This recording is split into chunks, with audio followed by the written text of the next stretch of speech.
Tension করে রাত জেগে থেকো না মেঘলা, বিকজ তুমি আমাদের স্পেশাল গেস্ট। যে কদিন আছো নিশ্চিন্তে থাকো, কেমন? যাও ঘুমিয়ে পড়ো।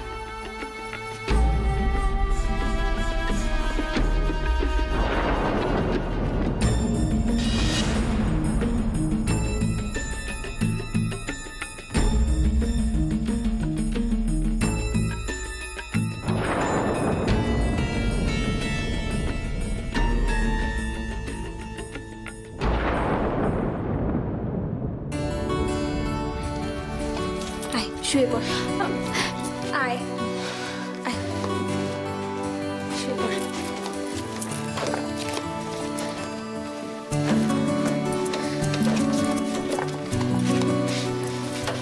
সকালে কথা হবে।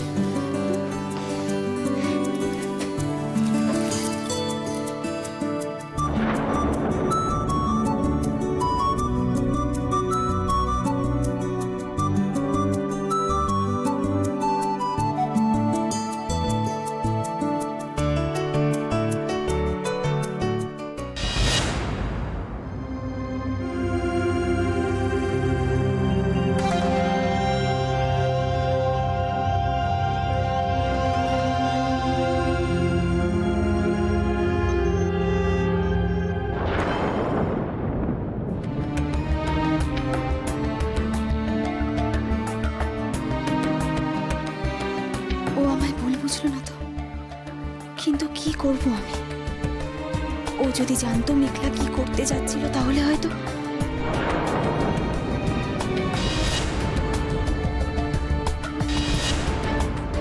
আমি জানি না আমি তোমাকে কি করে বোঝাবো।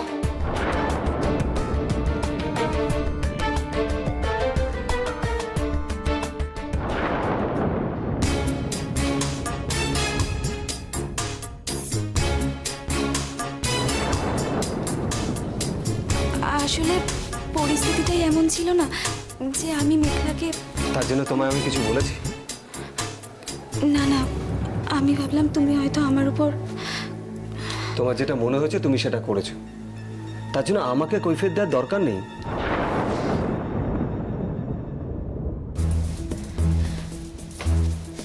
না না, আমি জানি মেঘলার এই বাড়িতে থাকাটা সবাই ভালোভাবে নেবে না, কিন্তু এছাড়া আমার কোনো উপায়ও ছিল না।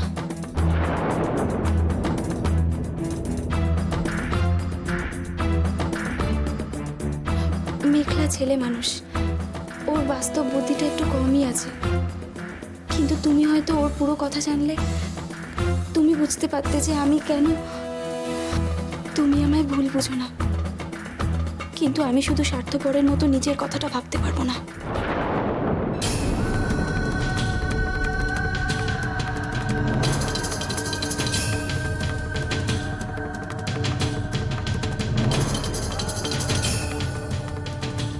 ভোর হতে আর বেশি দেরি নেই, শুয়ে পড়ো।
আয়ুষী কি আমাদের অনুষ্ঠের থেকে কিছু কম আপন?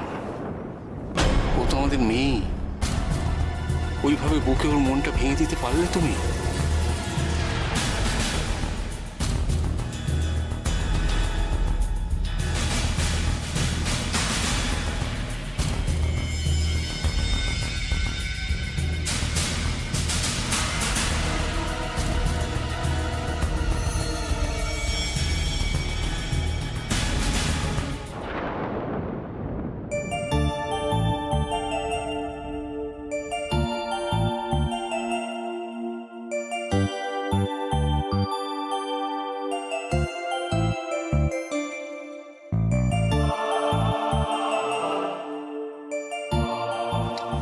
কথা বলবো মা?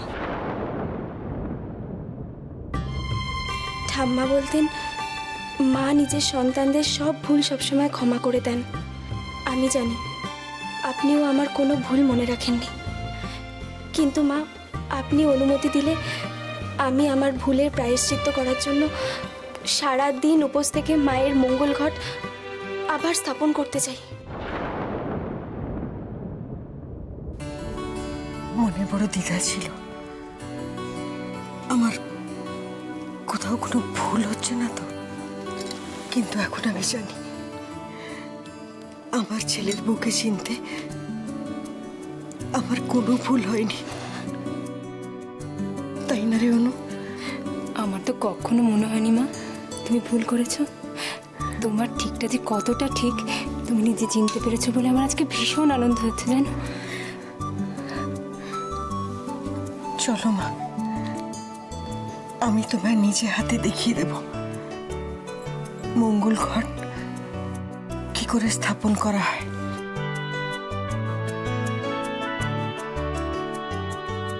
চলো।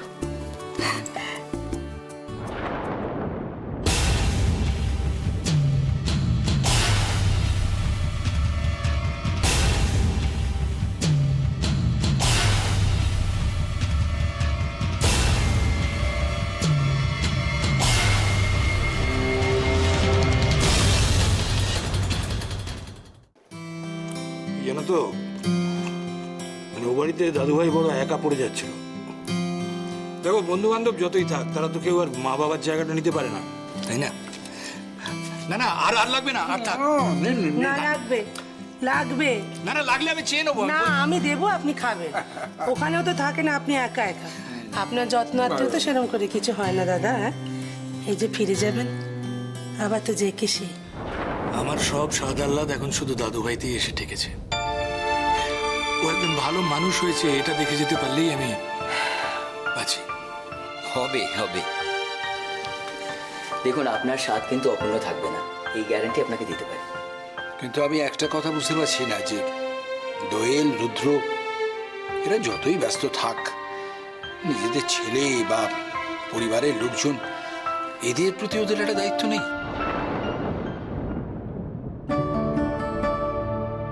না দেখো, ওরা যে করে না বা করতে চায় না তা তো না, মানে ওখানকার লাইফস্টাইলটাই তো আলাদা, মানে এখানকার থেকে অনেক অন্যরকম, ফলে ইচ্ছে থাকলেও অনেক সময় হয়ে ওঠে না আর কি। কি তুমি আমার এসব আমার জন্য নিয়ে এলে নাকি? শুধু আপনার জন্য না, আপনাদের সবার জন্য। কি আছে এতে? তেমন কিছু নয় দাদা, ওই ঘরে তৈরি একটুখানি কুচো নিমকি আর নাড়ু। কি বলছো মা? এগুলো বাড়ির তৈরি জিনিস, এতে বাড়ির গন্ধ আছে। এর থেকে ভালো জিনিস তুমি আর কি দিতে পারতে? দেখবে দোয়েলরা এগুলো পেলে খুব খুশি হবে। যা বলেছো মা, সত্যি মনতোষ ভাগ্য করে তোমরা বৌমা পেয়েছো বটে, সাক্ষাৎ মা লক্ষ্মী।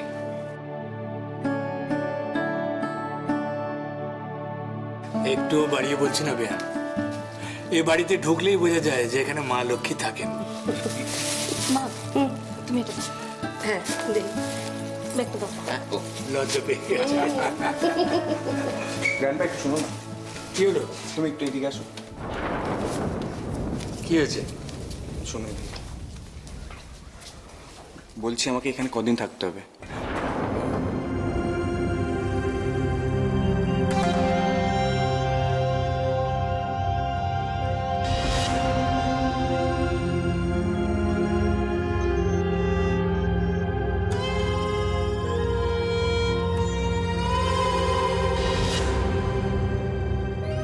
দেখ দাদু ভাই, এই এই ছেলে শোন, তুই এটা কোথায় এসছিস রে? কোথায় এসছিস বল? মামার বাড়ি তো। মামার বাড়িতে এসে কতদিন থাকবো, কবে যাবো, এ আবার কি? এই শোন, প্রয়োজন হলে সারা জীবন থাকবি, বুঝেছিস? ও প্লিজ ডোন্ট জোক মামু। আচ্ছা গ্র্যান্ডপা, তোমার প্ল্যানটা কি বলো তো?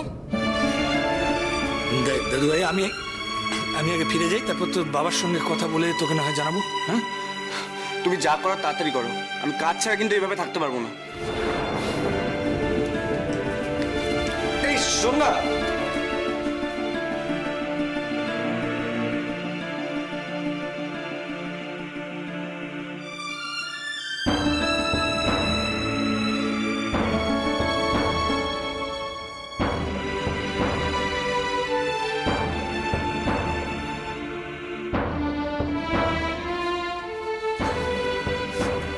তবে আপনি কিন্তু আমাদের এখানে আরো কটা দিন থেকে গেলে পারতেন, মানে আমাদের তো সকলের খুব ভালো লাগতো।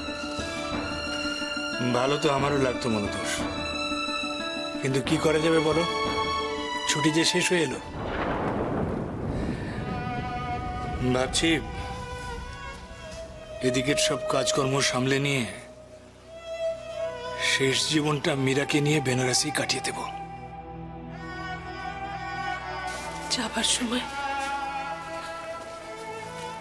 যাবার সময় এমন একটা মন খারাপ করার কথা কেন বললেন দাদা? কিন্তু কথাটা যে সত্যি বেন, বেলা যে বয়ে এলো, এবার তো ছুটি নিতেই হবে।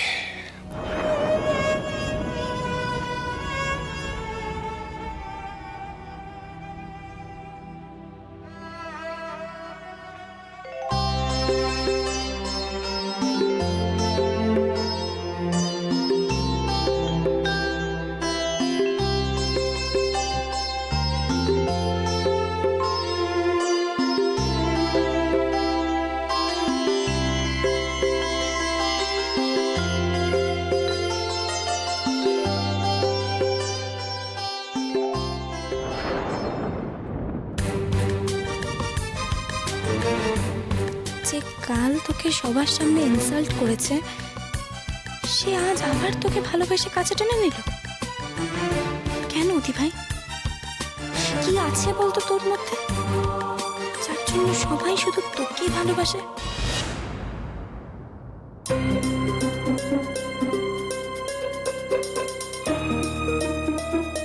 কেউ মুখে কিছু না বললেও আমি জানি এখানেও কেউ আমায় পছন্দ করে না। কেন করে না? কেন কেউ আমায় ভালোবাসে না? না, আর না, এবার আমাকেও সবাই ভালোবাসবে, ভালোবাসতেই হবে।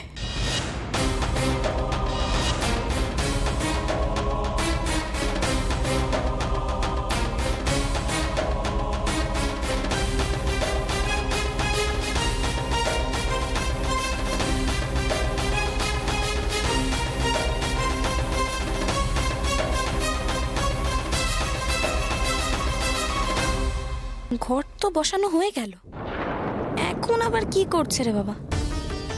উফ, কি পিকুলিয়ার বাড়ি রে বাবা, সারাক্ষণ শুধু এই পুজো সেই পুজো, চলছে তো চলছে।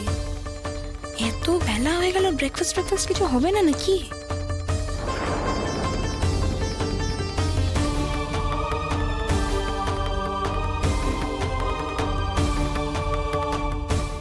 পুজোর একটা দিন উপোস করলো ঠিক আছে, কিন্তু যখন তখন এভাবে তো না না না না না, দাঁড়া দাঁড়া দাঁড়া দাঁড়া, আমি যাচ্ছি, আমি বৌদিকে বলছি, বৌদি যদি এখন না খায় আমরাও আজকে উপোস করবো। আমি দেখছি বৌদি। বান্টি শোন, কি সিচুয়েশন আন্ডার কন্ট্রোল। হ্যাঁ, তুই বেশি বাড়াবাড়ি করে না সিন ক্রিয়েট করিস না। বস তো খা, বস। না না দাদা ভাই, তুই কিছু বলছিস না কেন? কি হচ্ছে নাকি এসব অদ্ভুত বিষয়? কি গরম গরম ফুলকো লুচি আর এই যে হালুয়া, কি সুন্দর গন্ধ বেড়াইছে। কম তোমরা খাইতে থাকো, আমি বাকি লুচি কটা ভাই জানতেছি। আমাকে আর কোথাও যেতে হবে না, রোজ রোজ একই খাবার। না খেতে ভালো লাগে, না খেতে ইচ্ছে করে। তোর ভালো লাগে রেগুলার এক খাবার বানাতে? ভালো লাগে? কি হয়েছে, এত রেগে যাচ্ছিস কেন?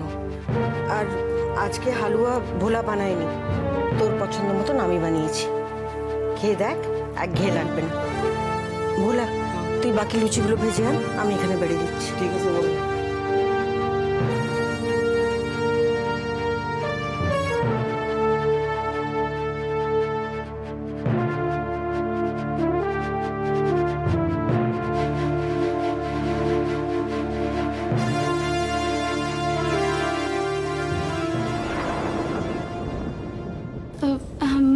বলছিলাম যে মেখলা তো এসব খাবে না, আমি বরং ভোলাদাকে একটু বলি ওর জন্য ব্রেড আর না না না না দি ভাই, রোজ রোজ এই ব্রেড পোচ খেতে খেতে আমি পচে গেছি।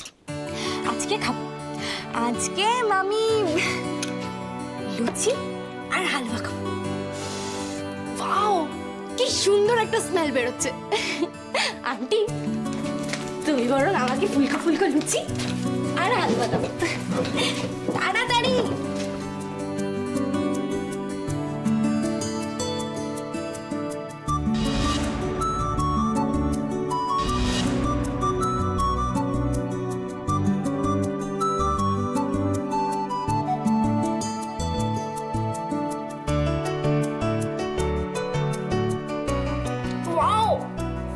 অ্যামেজিং, ফাটাফাটি ভাবা যায় না আন্টি, লুচি আর হালুয়ার যে এত সুন্দর একটা কম্বিনেশন হতে পারে।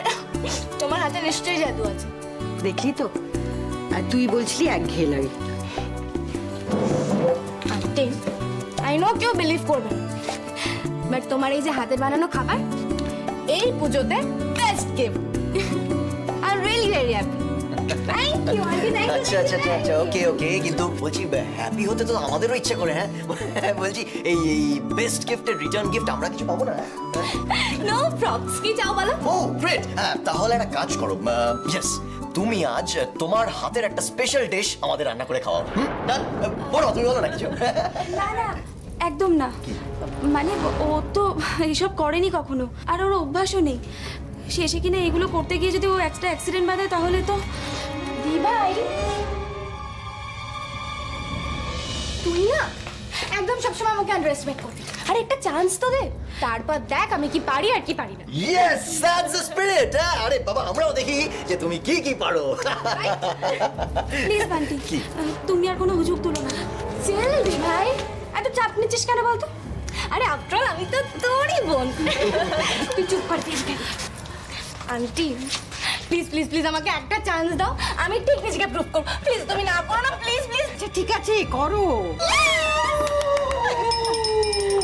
Master chef mekhela.